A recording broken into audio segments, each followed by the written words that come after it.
The World Health Organization said on Friday that the COVID-19 pandemic no longer constitutes a public health emergency of international concern, the WHO's highest alert level. Dr. Ted-Ross, Director General of WHO, made the announcement at a virtual press conference from Geneva. The emergency committee met for the 15th time and recommended to me that I declare an end to the public health emergency of international concern.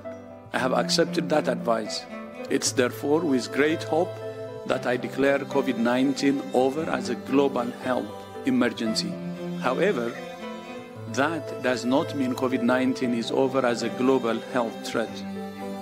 The WHO first gave COVID-19 its highest level of alert on January 30, 2020, and a panel of global health experts has continued to apply the label ever since at meetings held every 3 months.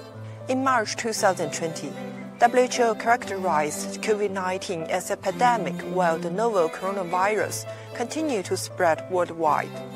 Almost 7 million deaths have been reported to WHO, but we know the toll is several times higher, at least 20 million.